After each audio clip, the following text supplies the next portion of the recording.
Saludos, buenas tardes señoras y señores. Nuestra región se ha salvado de la quema y es una de las pocas donde el paro bajó el pasado mes de marzo. No obstante, sindicatos y empresarios avisan de que la contratación indefinida cayó enormemente y de que es evidente una desaceleración en la creación de empleo. Por lo demás, las cifras de 7.000 juicios suspendidos, 10.000 diligencias y 30.000 escritos sin tramitar van a seguir aumentando, ya que la huelga de justicia va a continuar en Asturias y en otras comunidades, según han decidido los funcionarios. Empezamos a desgranar ya con los titulares la actualidad de este miércoles. El número de desempleados desciende en el último mes en el Principado en más de 1.800 personas con respecto a febrero. El único sector en el que se incrementó el número de desempleados fue en la construcción. Los sindicatos advierten que la mayoría de los empleos creados son temporales y los empresarios creen que es necesario estar prevenidos ante la desaceleración en la creación de empleo. Los funcionarios de justicia de Asturias han dicho no a la propuesta presentada por el Ministerio para desconvocar la huelga. Tras el recuento de votos depositados esta mañana por los funcionarios, 762 trabajadores se han mostrado en contra de aceptar el documento, mientras que 90 votaron a favor. Ya son 7.000 los juicios paralizados desde que comenzó la huelga hace casi 2 meses. Aunque la reforma del Estatuto de Autonomía debe estudiar la posibilidad de que varias sedes oficiales dejen de estar en Oviedo, la portavoz del Gobierno ha afirmado que la capitalidad de Oviedo está asegurada. Migoya ha salido así al paso de las declaraciones del alcalde, Gabino de Lorenzo, que exige la capitalidad de la ciudad en la reforma del Estatuto de Autonomía.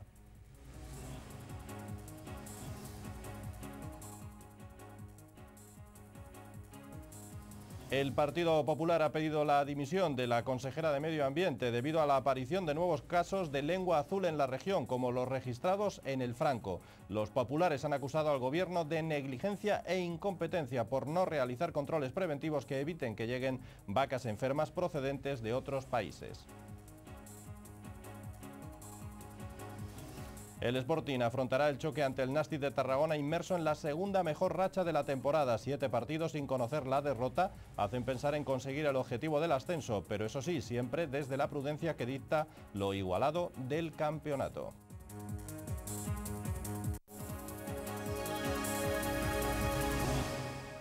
Se lo contábamos en titulares, el paro subió el mes pasado prácticamente en toda España, excepto en algunas comunidades como Asturias, donde bajó. En términos relativos, el descenso en marzo en nuestra región fue del 3,49% respecto al mes anterior. Los sindicatos advierten que esa reducción puede deberse a las contrataciones de Semana Santa, por tanto, trabajo eventual, y los empresarios creen conveniente extremar la cautela ante la desaceleración en la creación de empleo. Por sectores, el de servicios es el que registró en Asturias un mayor descenso. Le sigue la industria, la agricultura y el colectivo sin empleo anterior. Por contra, el único sector en el que se ha visto incrementado el número de desempleados ha sido el de la construcción, que en el mes de marzo registró 115 parados más en Asturias. El número de parados registrados en las oficinas de empleo del Principado ascendió al término del mes de marzo a 52.474, lo que supone un descenso de 1.897 con respecto al mes de febrero. El Principado es, con estos datos, la segunda comunidad en la que más descendió el número de parados, solo superados por Murcia. En el conjunto de España, la bajada del paro registrado fue de 14.356 personas, un 0,62% en relación al mes de febrero, por lo que el total de desempleados se sitúa en 2.300.975.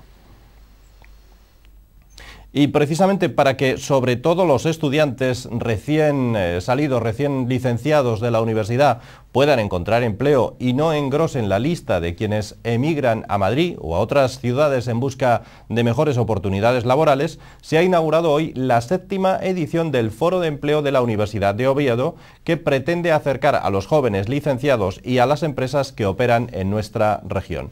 ¿Qué opinan los empresarios de los titulados universitarios? Pues aseguran que estos no tienen un buen dominio de las lenguas extranjeras en Asturias. Además afirman que son un poco reticentes a la hora de tener que marchar fuera del Principado para trabajar. Universitarios y empresarios intercambian experiencias estos días en el 7º Foro del Empleo organizado por la Universidad de Oviedo. En este encuentro, los estudiantes tienen la oportunidad de conocer las necesidades de personal y cuáles son los procesos de selección de las firmas presentes en este evento. Los perfiles que buscan las empresas son tan variados como las actividades que desempeñan. Por la actividad a la que nos dedicamos nosotros, perfiles eminentemente técnicos, ¿no? Todo lo relacionado con las ingenierías, los diferentes tipos de ingenierías, tanto en su grado medio como en su grado superior. Ingeniería química, y bueno, y también temas de prevención de riesgos laborales, máster de calidad, sistemas integrados. Hemos abierto hace un par de semanas y bueno, estaremos buscando pues, gente de ese tipo de perfiles relacionados con hostelería y turismo, ya sean todas las líneas de negocio del resort, que incluiría tanto el parque como todas las zonas de hoteles, restauración, etcétera. Algunas de las carencias que según las empresas tienen los universitarios es un bajo nivel en idiomas y sobre todo que son reticentes a irse fuera a trabajar. Cuesta bastante. La verdad es que pensábamos que con las facilidades que hay ahora para los universitarios, para ir a estudiar fuera, con lo de las becas Erasmus, pensamos que iba a ser muchísimo más fácil encontrar universitarios que hablasen mínimo 2 idiomas, inglés y otro idioma, pero la verdad es que está siendo más difícil de lo que pensábamos. El tema de la disponibilidad geográfica, la verdad es que sí que es una cosa que a veces supone ciertas trabas a la gente a la hora de decidirse, pero bueno. Para determinados puestos de trabajo cuesta. Para los perfiles universitarios digamos que tenemos mucha oferta, bueno, es el problema que hay aquí en Asturias, mucha oferta de universitarios y realmente pocos puestos. Entonces donde tenemos más problemas para cubrir puestos a lo mejor es en temas de producción, de almacén. En esta 7ª edición participan 77 empresas. Además, el foro cuenta con una zona emprendedora en la que licenciados y universitarios pueden dar a conocer proyectos empresariales.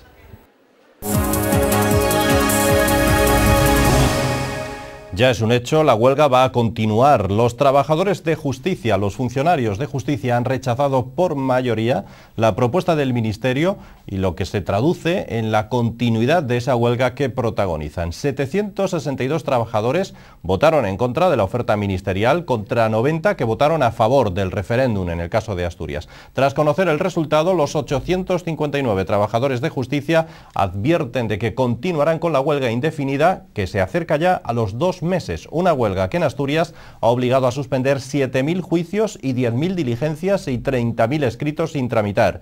Y hasta ha bloqueado todos los permisos de salida de los presos desde febrero. El llamamiento que realizó esta mañana Mariano Fernández Bermejo para que los funcionarios apoyaran el fin del paro parece que no ha surtido efecto. Recordamos que el documento que se ha votado en referéndum contemplaba una subida de 140 euros con efectos en el 2008, desglosados en 60 euros pagaderos desde enero y 80 más que serían abonados a principios del 2009, mientras que los 40 euros restantes se empezarían a pagar en abril del próximo año, lo que supondría un aumento de 180 euros al mes. La subida salarial que proponía el Ministerio era inferior a los 200 euros que los funcionarios reclamaban para equiparar sus salarios con los compañeros de las comunidades que ya tienen transferidas las competencias en materia de justicia.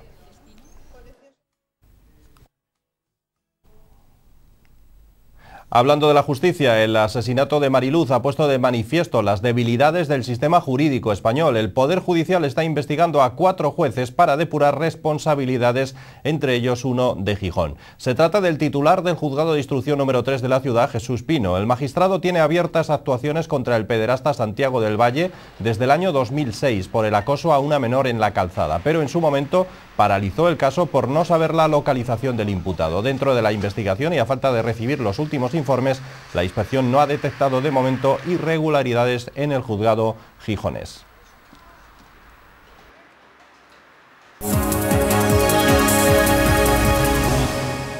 La ponencia para la reforma del Estatuto de Autonomía asturiano va a estudiar si elimina la exigencia legal de crear una ley para llevar fuera de Oviedo determinadas sedes de organismos oficiales. La portavoz del Gobierno, Ana Rosa Migoya, ha salido hoy al paso de las recientes declaraciones del alcalde de Oviedo, Gabino de Lorenzo, al respecto, que exigía que la capitalidad de la ciudad quede establecida en la reforma del Estatuto de Autonomía en Oviedo. Según Migoya, no existe ningún problema porque esa capitalidad ha estado y seguirá estando asegurada para Oviedo.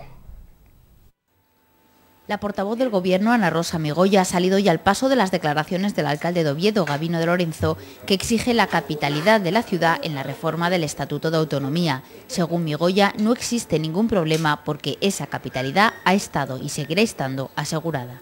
Creemos que la capitalidad de Oviedo es algo reconocido, es algo que no está ni en riesgo ni en discusión, y que este Gobierno ha dado buenas muestras de apoyar precisamente ese carácter de referencia, de capital del Principado de Asturias, que es la ciudad de Oviedo. Hablamos de otros asuntos también en este día, ya que el Partido Popular ha pedido la dimisión de la consejera de Medio Ambiente y Desarrollo Rural, Belén Fernández, por la aparición de nuevos casos de lengua azul como los registrados en el Franco. Es el tercer caso ya. El Partido Popular acusa al Gobierno de negligencia e incompetencia por no realizar controles preventivos que eviten que lleguen vacas enfermas que proceden de otros países, en este último caso, de Alemania. La Consejería de Medio Ambiente ha defendido el funcionamiento de los servicios veterinarios para controlar esta enfermedad y atribuye, ha dicho, a una rabieta infantil estas críticas de los populares.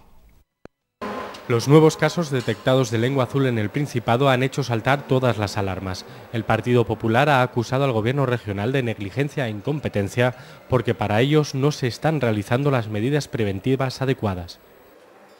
Vista esta situación de cómo actúa el Gobierno, hay que decir que a la hora de propagar la enfermedad tiene más peligro el Gobierno que los propios mosquitos.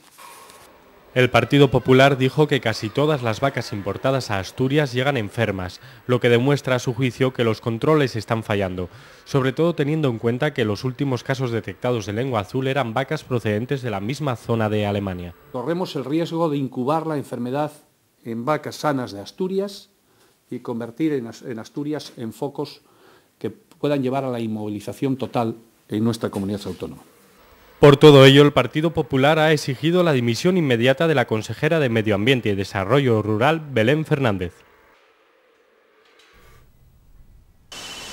Seguimos hablando de ganadería, ya que Central Lechera Asturiana ha iniciado un proceso trascendental dentro de la línea tradicional de esta empresa para convertir la cooperativa en una sociedad limitada. La cooperativa transmitiría tanto sus acciones en CAPSA como en las demás sociedades participadas y la marca Central Lechera Asturiana a una nueva entidad patrimonial que pasaría a integrarse en una sociedad mercantil como sociedad limitada. El objetivo es posibilitar que CAPSA pueda acometer una gran fusión en el sector lácteo nacional que le permita liderar un proceso de concentración para ganar tamaño y competir con las grandes multinacionales lácteas. El diputado del PP, Luis Peláez, alabó la iniciativa del grupo asturiano porque de esta forma podrá hacer llegar sus productos a otros países del mundo. Lo que hay que hacer es la concentración empresarial urge en España, la concentración empresarial láctea, y urgen también lo que es agrupar a los productores en la defensa de sus intereses, urgen medidas de reformas estructurales profundas y, evidentemente, lo que hay es una paralización por parte de la Administración en cuanto a alentar y a poner en marcha todos estos planes. Y que haya iniciativas empresariales que pongan en marcha esto, pues es muy importante, porque eso va a permitir que tengamos industrias lácteas en el futuro que puedan enviar nuestros productos a cualquier continente del mundo.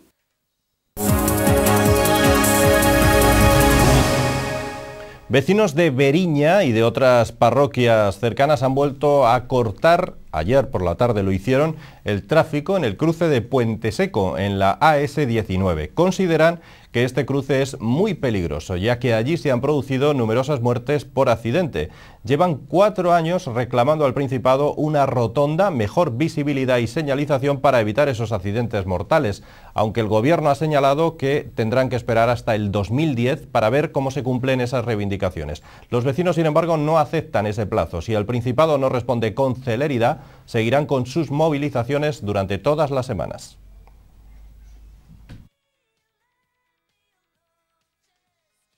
Puente Seco, en la AS19, para protestar por la falta de soluciones en este punto que consideran realmente peligroso. Aseguran que ya ha habido 9 muertes por accidentes de coche. Desde el 2004 reclaman al Principado la construcción de una rotonda, alumbrado y mayor visibilidad en esta zona. Nosotros queremos que, si no pueden hacer la rotonda ahora, que pongan un alumbrado, que pongan bien marcado, bien señalizado, que quiten esos árboles que están quitando muchísima visibilidad y que hagan unos medios de seguridad, que no se anden matando personas o quedando inútiles por desgracia. Esto es terrible lo que está pasando. Si fuera para ganar votos o otra cosa, el Principado se iba a mover más. Esta es una zona de intenso tráfico y la protesta vecinal causó importantes retenciones. Según el presidente del colectivo, el gobierno del Principado ha prometido una solución para el 2010, pero considera que esta situación no se puede prolongar más. Al 2010 que cuentan hacer una rotonda, que cuentan hacer medios de todo eso, pero nosotros no podemos estar así todo ese tiempo porque va a ser el 2014, cuando no va a ser el 2010, ni queremos que esperen al 2010. La última muerte se produjo hace poco más de un mes y dicen los vecinos que si no hay muertos, hay heridos graves o si no, coches destrozados. Peligrosísimo. Es que además de ser tan terrible de noche, pues no se ve palmo de tierra. El que no conozca bien esto, como yo un poco y esté oscuro, no sabe por dónde va. Va a ciegas del todo. Y claro, vienen los contratiempos, vienen los disgustos y así estamos. Además de Beriña, otros vecinos como los de San Andrés de los Tacones, Jove y Tremañés apoyan las medidas. El avión de salvamento marítimo Rosalía de Castro, desde su entrada en servicio en junio, ha detectado ya a 3 barcos en horario nocturno y realizando vertidos ilegales en el Cantábrico. Precisamente este es uno de los cometidos de esta aeronave que ha sido presentada en el aeropuerto de Asturias. Posee la capacidad más avanzada para detectar, analizar y coordinar la respuesta en operaciones de búsqueda, salvamento y contra la contaminación, tanto en vertidos accidentales como intencionados, incluso por la noche. Este avión se encargará de la vigilancia marítima y la lucha contra la contaminación. Permitirá un mayor control de los vertidos ilegales y tendrá un mayor alcance en la búsqueda y salvamento de vidas humanas en la mar cuando el helicóptero no sea suficiente dada su autonomía. Es el avión de salvamento marítimo Rosalía de Castro, con base en Santiago de Compostela y que actúa en la costa galaico-cantábrica. Un refuerzo importante, según el delegado de Gobierno, dentro del Plan Nacional. Es la primera vez que el Ministerio de Fomento adquiere este tipo de aeronaves como propiedad. Este modelo ha tenido un presupuesto de 27,5 millones de euros. El objetivo es el patrullaje marítimo, la localización de siniestros, la detección de contaminación y búsqueda de náufragos para el salvamento marítimo. Pero va a ser fundamental su papel en la coordinación del resto de medios, tanto aéreos como marítimos, en el ámbito del Plan Nacional de Salvamento, en la cornisa cantábrica y en la fachada marítima gallega. El CN-235 puede volar más de 9 horas, por lo que puede intervenir en operaciones con un alcance de más de 3.700 kilómetros. El avión operativo desde junio ya ha localizado en el Cantábrico a 3 buques que han realizado vertidos ilegales durante la noche. Del avión sale un informe técnico completo de la polución que ha sido, por el software mismo que lleva la equipación. Al mismo tiempo llevamos un FLIR nocturno de infrarrojo y visual para la captura de imágenes, de tal forma que si se hace una captura de alguien haciendo un vertido, ese equipo es un equipo que está certificado, ese informe que hace el equipo de emisión es el certificado del tipo de polución, o sea que es verdad que eso que está tirando, y ahí mismo se graban las imágenes pues, para poder hacer una sanción. Hasta 17 personas puede transportar, incluida la tripulación, en las operaciones de rescate. Su capacidad de coordinación con otras unidades y centros de salvamento en tierra le convierten en uno de los aviones más avanzados a nivel mundial. Hablamos ahora de educación. El proyecto de decreto por el que se ordenará el nuevo currículum del bachillerato asturiano está ya en la mesa de profesores y sindicatos, abierto ahora a alegaciones hasta el próximo 15 de abril. Entre los cambios más polémicos está el de la asignatura de religión. Será de carácter voluntario y quedará fuera del horario obligatorio de 30 horas semanales. Otra novedad será la incorporación de la lengua asturiana como materia educativa optativa de oferta obligada en todos los centros. El nuevo proyecto también incluirá una nueva asignatura, Ciencias del Mundo Contemporáneo, con la que se pretende un acercamiento a las nuevas tecnologías y avances científicos. Al margen de estos cambios, el nuevo bachillerato contará con 3 tipos de asignaturas: las comunes, para profundizar en la formación general, las asignaturas de modalidad para una formación de carácter específico y las optativas, que el alumno deberá elegir una por curso para profundizar en la modalidad elegida. De este tema les vamos a seguir hablando en nuestra entrevista después de la publicidad.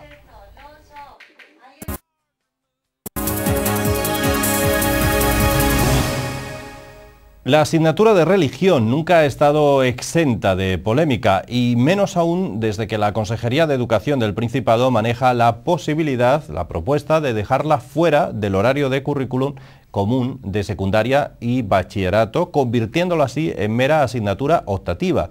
Los profesores de esta materia, de religión, consideran el hecho como una agresión, dicen, a la consideración académica de esta asignatura.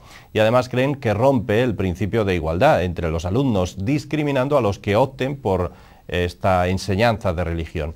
Vamos a hablar de este asunto, vamos a saber cuál es la opinión de los profesores de religión. Para ello se encuentra esta noche con nosotros Lisardo Santirso, que es profesor de religión del Instituto de Educación Secundaria Astures. Lisardo, buenas noches, bienvenido. Buenas noches.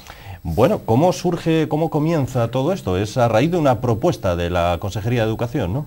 Pues sí, una propuesta que surge justo antes de las vacaciones de Semana Santa.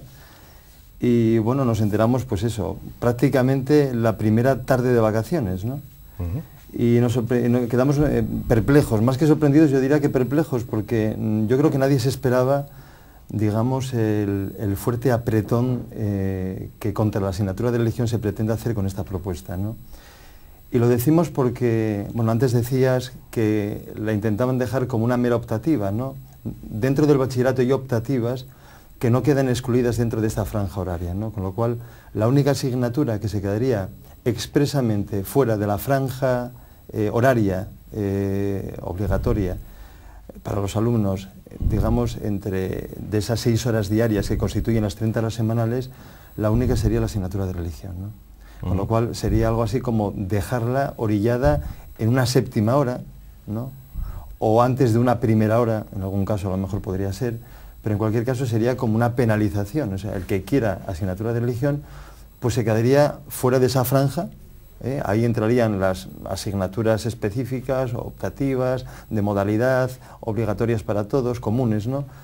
Y salvo esta, la religión, que en principio la dejarían prácticamente al margen de, ¿no? Y claro, consideramos que eso es, digamos, una propuesta absolutamente desmedida y que, según nuestro criterio, se sale fuera del marco de la legalidad, ¿no? ¿Y por qué decimos fuera del marco de la legalidad? Hombre, porque ellos juegan con la cosa de que garantizan la voluntariedad de la asignatura. Evidentemente la asignatura es voluntaria, pero es voluntaria para los padres y para los alumnos. La asignatura tiene que ser de oferta obligada por parte del centro y amparando, digamos, según lo que sería los criterios o los acuerdos, el articulado de los acuerdos entre la Iglesia y el Estado, o también lo que determina la propia Constitución y lo que también han determinado algunas sentencias que han sentado jurisprudencia sobre este asunto, porque ya hubo esta polémica, ya fue suscitada, con, digamos, con un planteamiento de la asignatura no tan grave como en este caso, y parece ser que tanto distintas sentencias del Supremo como alguna ratificación del Constitucional han redundado siempre en el sentido de que la asignatura de religión se debe ofertar en condiciones equiparables al resto de las asignaturas y que no suponga ninguna discriminación para ella, ¿no? Por lo tanto, nos parece que la medida es, pues, absolutamente ilegal, ¿no? Y por eso creemos que, bueno, que no tiene sentido el intentar forzar esta decisión, esta propuesta, más allá de lo que serían los límites de la legalidad. A sus acusaciones ha respondido el consejero de Educación asegurando que que la propuesta es legal, si no, no se haría, dice él, y además que lo único que se pretende es defender los derechos de todos los alumnos, de los que quieren estudiar religión y de los que no. Bueno, yo, respecto de eso, lo que tendríamos que decir, bueno, lo hemos mirado con mucha detención, ¿no? Por ejemplo, la disposición en la LOE, que es, digamos, el marco legal en el que nos movemos ahora mismo, en la LOE se dice expresamente, en la disposición adicional segunda, que la enseñanza, leo literalmente, ¿no? La enseñanza de la religión católica se ajustará a lo establecido en el acuerdo sobre enseñanza y asuntos culturales suscrito entre la Santa Sede y el Estado español. Bueno, dicho esto, digamos, el Estado nunca ha querido poner en cuestión los acuerdos entre la Iglesia y el Estado. Se mantienen, son acuerdos internacionales, son acuerdos que de alguna manera, bueno, pues regulan lo que sería el compromiso entre instituciones y entre Estados también, ¿no? Y por lo tanto tiene una vigencia, ¿no? Y se ajustan al derecho internacional. Si esto es así y esto no se cuestiona, el artículo 2 de los acuerdos dice también literalmente, ¿no?, que los planes educativos en los distintos niveles de la educación leo literalmente, incluirán la enseñanza de la religión católica en todos los centros de educación en condiciones equiparables a las demás disciplinas fundamentales.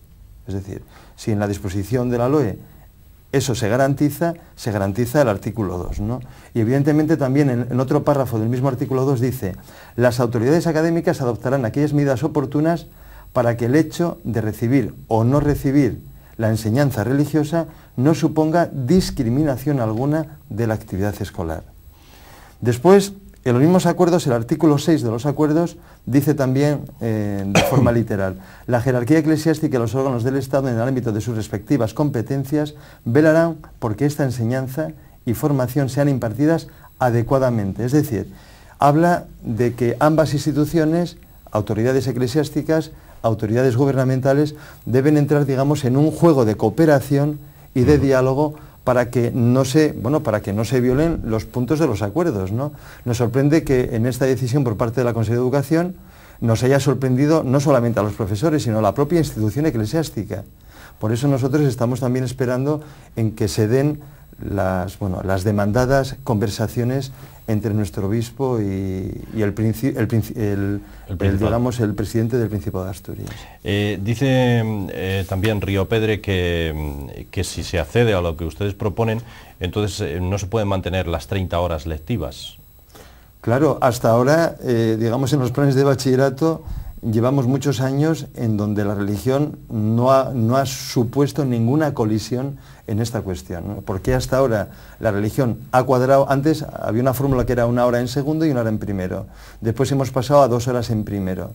Bueno, en virtud de los acuerdos, durante todos estos años atrás, la religión cuadraba dentro de ese, digamos, de ese organigrama de 30 horas y ahora de repente parece que no. Habría que revisar a ver qué horas se han inflado dentro de esas 30 horas para justificar, digamos, esa especie de exclusión de la asignatura de religión. Hay una sentencia que antes no dije, que es una sentencia del Supremo del 98 y que tuvo una ratificación en el Constitucional en el 99, ¿no? Y era justamente por esta polémica, pero ya digo, sobre una cuestión no tan grave como la que se plantea ahora, y decía literalmente la sentencia del Supremo ratificada por el Constitucional: en el supuesto de que no se impusiesen tales actividades alternativas, es decir, que es el caso de ahora, porque la cuestión es que si la religión queda fuera de esa franja horaria, los alumnos que no den religión se van para casa, con lo cual quedarían sin alternativa. Pues a tal cuestión yo creo que es suficientemente iluminador el texto de la sentencia del Supremo, ¿no? En el supuesto de que no se impusiesen tales actividades alternativas, como es el caso, ¿no?, ello supondría una penalización de la religión y un motivo disuasorio en contra de ella, pues se dejaría a los alumnos que no opten por ninguna enseñanza religiosa en una situación ventajosa respecto de aquellos, pues evidentemente tendrían menos horas de clases y menos actividades a realizar, con la posibilidad de dedicar esas horas a juegos y a ocio, lo que atraería a la mayoría de los alumnos a no optar por ninguna clase de religión. Es decir, la sentencia del Supremo deja clarísimo que eso que intenta llevar la Consejería de Educación ahora mismo supone una gravísima discriminación respecto de una religión, porque sería penalizado. Y después, entrando, digamos, en otras casuísticas, imaginemos un alumno que acaba a las 2 en una localidad, por ejemplo, de un pueblo, ¿no?, ya no digo en el centro de Oviedo, que a lo mejor ahí no sería tan dramático, que también lo sería, ¿no?, y que a lo mejor no pueda volver en el transporte escolar a su casa. Entonces, claro, ese chaval a lo mejor, si quisiera optar por la asignatura de religión y diga, bueno, pues si acabo a las 2:15 y me quedo sin transporte escolar y tengo que ir andando, o tengo que coger un taxi, o tengo que mandar a un familiar que me vaya a buscar, pues a lo mejor me coloco en casa a las 4:30 de la tarde, ¿no? Bueno, pues en ese tipo de incidencias y de agravios comparativos nos iríamos metiendo si esto va adelante, ¿no? ¿Por qué creen que la Consejería de Educación toma esa decisión? Dicen ustedes que es un deseo de ideologizar la enseñanza, de adoctrinar la enseñanza ya a los niños desde pequeños. Es que no nos cabe otra interpretación. Es decir, si hay una especie de fijación contra la religión, porque ya digo que sería la única asignatura que quedaría pues desahuciada del horario obligatorio de 30 horas, evidentemente lo único que cabe pensar es que hay una especie de prejuicio o de actitud a priorística contra la enseñanza de la religión dentro de la escuela, ¿no? Y ya digo que además la enseñanza de la religión dentro de la escuela está perfectamente contemplada en los 24 de los 25 países de la Unión Europea, El caso de Francia es un caso excepcional por la propia trayectoria francesa, aunque ya digo que la trayectoria en Francia es de que hay debates donde se están replanteando el tema de la enseñanza religiosa escolar, y en el resto de los países pues no hay este conflicto, ¿no? Entonces nos sorprende que ese conflicto, pues que España se quiera convertir un poco en la vanguardia de una especie de laicismo o de una ideología excesivamente laicista, porque nosotros creemos que el gobierno aconfesional significa que no opta por ninguna confesión religiosa, pero que sí respeta las que existen y que además se convierte, digamos, en un gestor y un salvaguarda de los derechos de los padres, entre otros los que quieren una enseñanza religiosa, ¿no? Tendría que respetar además otras religiones también, no solamente la católica. No, evidentemente, nosotros queremos que se respeten otras religiones. Pues le agradecemos mucho a Lisardo Santirso que haya estado aquí como portavoz de esa plataforma Religión en la Escuela, como profesor de religión, por lo menos, para aclararnos qué es lo que está pasando con este asunto. Pues muy bien, muchas gracias a ti, a vosotros.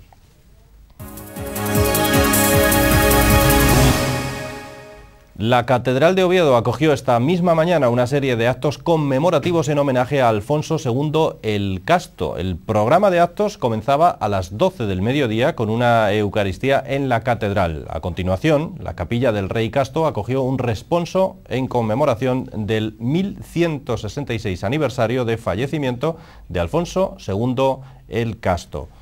El acto contó con la participación del coro de religiosas benedictinas del Real Monasterio de San Pelayo de Oviedo para recordar la figura de este antiguo rey asturiano. El reinado de Alfonso II se remonta al siglo VIII, cuando tras la renuncia de Bermudo I al trono, debido a su derrota en la batalla de Burbia, Alfonso regresó a Asturias y fue proclamado rey en el año 791. El sobrenombre del Casto viene motivado por su renuncia a las mujeres, falleciendo sin descendencia, lo que motivó que la corona recayera en Ramiro I. Y en el tiempo dedicado a los deportes, dentro de solo unos instantes hablaremos de fútbol y de un Sporting de Gijón que ha encadenado la segunda mejor racha de la temporada. Los rojiblancos llevan 7 partidos sin perder y casi con toda seguridad van a recuperar efectivos para el choque del sábado ante el Nàstic de Tarragona. Por otra parte, ya está todo preparado para que el circuito de Barenheim acoja lo que será el tercer Gran Premio del Mundial de Fórmula 1 de este año. El circuito de Sakir es el escenario en esa ciudad de una carrera que trae buenos recuerdos a Fernando Alonso. Allí ganó en el 2005 y 2006 a los mandos precisamente de un Renault, pero conseguir estar en lo más alto del podio se antoja hoy por hoy como una labor casi imposible. Lo vamos a ver en unos instantes.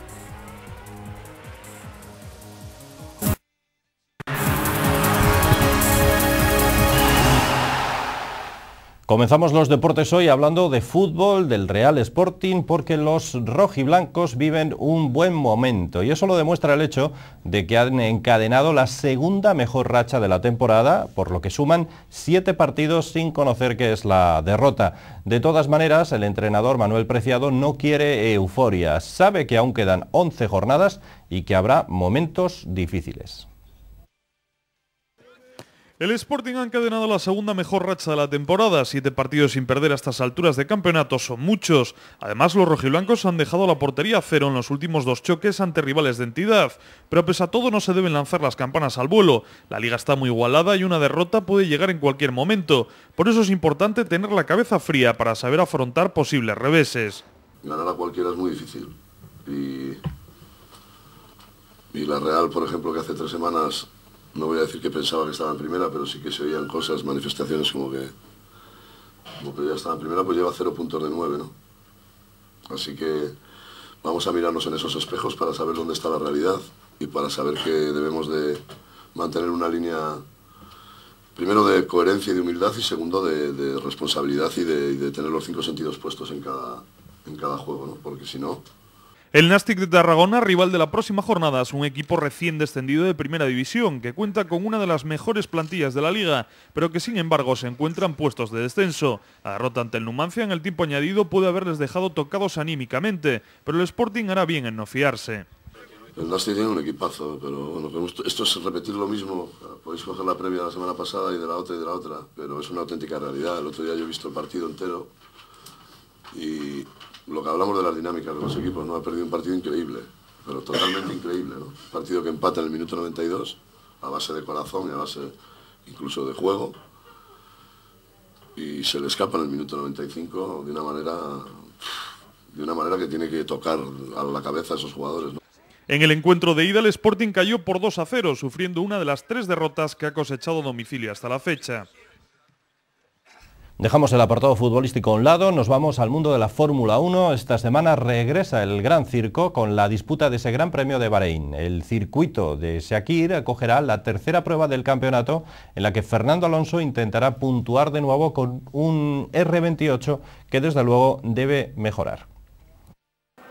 La carrera del próximo domingo, la tercera del Mundial, es sinónimo de calor y arena, y para Fernando Alonso también de buenos recuerdos. Allí el asturiano consiguió en 2005 la pole y la victoria. Un año después, de nuevo se subió lo más alto del cajón tras un intenso duelo con el hectacampeón Michael Schumacher. Más que una carrera, el Gran Premio de Bahrein es un examen extremo de las mecánicas en un horno de más de 40 grados. Una tortura para unos ingenieros amenazados por un desierto que rodea el trazado. Solo los motores más fiables superan la prueba, y no son pocos los que rompen en el intento. Renault aterriza en el trazado de Sakir con las mismas armas vistas hasta ahora. La puesta a punto del R28 no será distinta a la de las 2 primeras citas, por lo que no deben esperarse mayores sorpresas. Habrá problemas de nuevo para meterse en la tercera sesión de la clasificación y para ponerse en carrera a la altura ya no de Ferrari, McLaren y BMW, que viajan en otra clase, sino de Red Bull, Toyota y Williams. Desde la escudería del Rombo ya lo admiten sin tapujos. Fernando Alonso se lo toma con calma. El bicampeón sabe que este año el Mundial estará lejos de su alcance, pero no se resigna y aprovechará la mínima oportunidad que se le presente para poder brillar.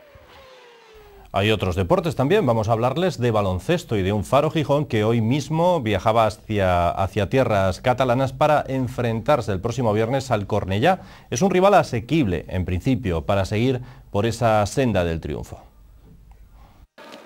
El Faro Gijón recuperó las buenas sensaciones y parte de la autoestima perdida con su triunfo ante Illescas. Los gijoneses vuelven a estar en la lucha, se colocan sextos, pero a solo 2 victorias del cuarteto de cabeza. De todas maneras, Jorge Lorduy no quiere pensar en el primer puesto y quiere ir partido a partido para acabar la fase regular lo mejor posible. Pues nosotros seguimos con la misma consigna. Yo creo que tenemos que olvidarnos de la clasificación, de todo esto, de realmente si estamos a 2, si estamos a lo que estemos. Tenemos que estar al partido del viernes, nada más que al partido del viernes, y cuando acabe el del viernes al siguiente, porque creo que el hecho de haber estado arriba nos ha tocado mucho mentalmente después de las derrotas, y creo que hay que olvidar ese primer puesto, tratar de seguir centrados en cada semana, en mejorar, en ser consistentes en el juego, y luego lo que tenga que venir vendrá. El próximo rival de los gijoneses es el Cornellá, un conjunto que marcha en la parte media de la tabla y que no atraviesa un buen momento. Después una buena oportunidad para sumar una nueva victoria. O sea, es un partido propicio, ¿no? Siempre que mantengamos el nivel del último día. Tenemos que ser capaces ahí de jugar con mucha concentración, 40 minutos, de tratar de tener estas virtudes que tuvimos aquí, que es reducir pérdidas de balón, es tratar de estar en un nivel alto de asistencias, porque eso implica generosidad a la hora de jugar. Tratar de estar más o menos atrás duros, conseguir rebotear y luego a partir de ahí tener ritmo y mucho movimiento de balón adelante. Yo creo que esas son las claves y si estamos en esa dinámica pues seguramente sacaremos el partido, pero tenemos que tener claro que fácil no va a ser y que tenemos que ir con esa consigna. En baloncesto femenino ahora, el ADDA recibía ayer una mala noticia. El Comité de Apelación ha ratificado la sanción de darle por perdido el partido ante el Bembibre, que en su día las avilesinas no pudieron jugar, como recordarán, por culpa de la gripe que asoló completamente a la plantilla. El Comité de Apelación ratifica en todos sus términos el fallo del Comité de Competición de la Federación Española de Baloncesto, que sanciona con la pérdida del partido ante el Bembibre y un punto al ADDA. Dicho encuentro no pudo jugarse al presentarse el equipo avilesino con solo 3 jugadoras y 6 informes médicos que dejaban claro que otras tantas no estaban en condiciones de jugar por enfermedad. Así las cosas, a falta de 3 jornadas para el final de la fase regular, el ADDA se queda en la 6ª posición, con 37 puntos, a 1 del Canoe, 2 del Estudiantes ya en zona de promoción de ascenso, y 3 del Zamora, el propio Bembibre y el Pío XII, los 3 equipos que encabezan la clasificación. El club avilesino no ahorra adjetivos para calificar a través de su página web la decisión del organismo federativo, que considera surrealista. También expresan su confianza en que ganando los 3 partidos que quedan, el ADDA jugará la fase de ascenso, reservada a los 4 primeros. El fallo de competición no cuestiona la veracidad de los informes médicos, sino que acusa al ADDA de no completar el equipo con jugadoras del segundo equipo o junior. El club interpreta que el reglamento ofrece esa posibilidad, pero que en ningún caso se trata de una obligación, sino de una opción. Cerramos ya la información deportiva en este día de hoy para hablarles de balonmano, donde nuestros dos representantes en la División de Honor B volvieron a dar una de cal y otra de arena. La cara positiva, la victoria del Lacera Naranco, que le acerca a la permanencia. La derrota del grupo Sigarci le aboca, sin embargo, prácticamente al descenso de categoría. Se planteaba muy complicada la visita del Pozo Blanco a Vallovín por la entidad del rival. Solo en los primeros minutos fue el Lacera por delante en el marcador, pero los cordobeses tomaron el mando y llegaron al descanso con un gol de ventaja. A eso se sumaba la desgraciada lesión de Carlos Grau, con fractura en un dedo de la mano. Para colmo de males, a los pocos minutos de la reanudación, Ramiro abandonaba la cancha con una posible rotura muscular. Sin embargo, el equipo reaccionó de forma espectacular y se lanzó por la victoria, consciente de la importancia de los puntos en juego. A 10 minutos para el final, los de Villaldea lograron empatar el partido y se mantuvieron igualados en el marcador, logrando Jordi del Toro el gol de la victoria en el último segundo. Un gol que puede resultar decisivo, ya que acerca a los obetenses a la permanencia.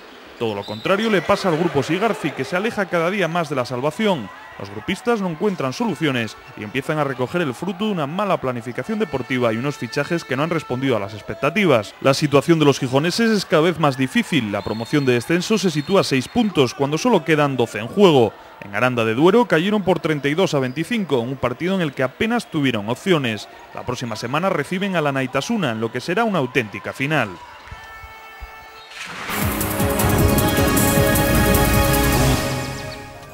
Y en cuanto al tiempo para mañana en Asturias, el jueves 3, la Agencia Estatal de Meteorología prevé en nuestra región cielos de nuevo poco nubosos, con intervalos de nuboso o muy nuboso en el litoral, pero solo a primeras y últimas horas del día. Y el sol, que va a predominar en el mapa asturiano, se va a notar también en las temperaturas. Las máximas van a ir en ligero ascenso, en las mínimas van a permanecer sin cambios o en ligero descenso. Así es como nos despedimos de este informativo, pero antes de marcharnos, como siempre hacemos, queremos engancharles para que se queden con nosotros con el debate público que llega a continuación. En solo unos instantes, un debate público en el que hoy hablaremos de, por ejemplo, el descenso del paro en nuestra región y de otros muchos asuntos que ocupan la actualidad de este día. Buenas noches y hasta ahora mismo.